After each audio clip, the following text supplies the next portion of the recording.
Ok, nous allons passer à la correction de cet exercice que j'ai envoyé là. Nous allons d'abord calculer le taux linéaire. C'est-à-dire, nous allons faire d'abord la première question. On nous avait demandé de déterminer le taux linéaire. Alors, dans le sujet, on nous a donné l'amortissement linéaire dans le sujet. On nous a dit que l'amortissement linéaire était de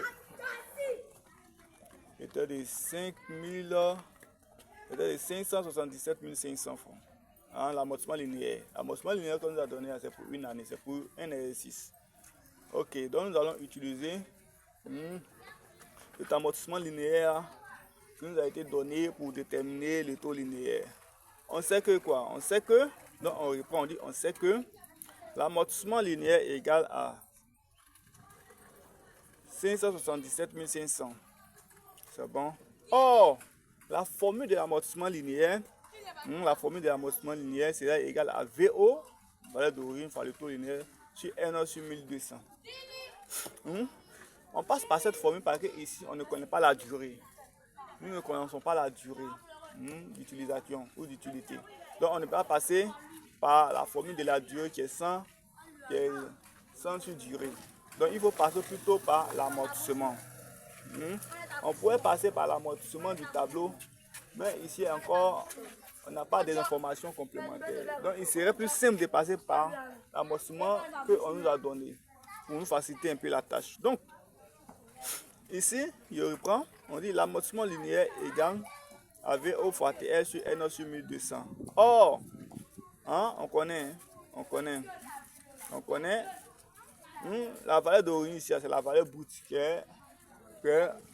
la valeur brute ou le montant brut qui est dans le bilan qu'on nous a donné. Le taux linéaire, c'est ça on cherche, donc évidemment on ne connaît pas. N ici c'est 12 mois, parce que c'est sur un exercice. 12 mois.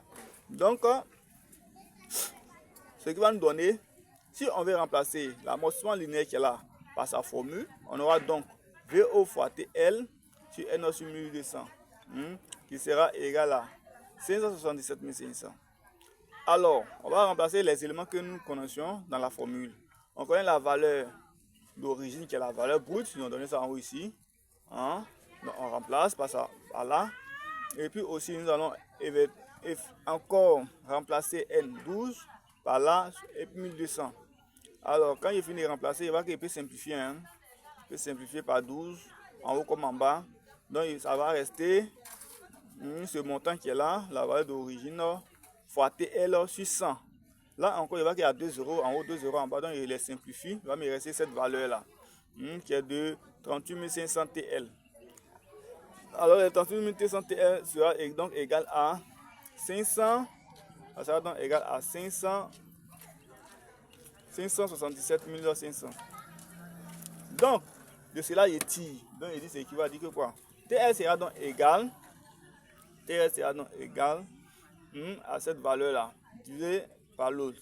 Ici, c'est une multiplication. Donc, quand lui, il vient, il va venir automatiquement diviser celui qui est ici. Donc, ça va nous donner cette valeur-là. On les simplifie. On nous donne ça. Et quand on divise avec la calculatrice, on trouve TL égal à 15%.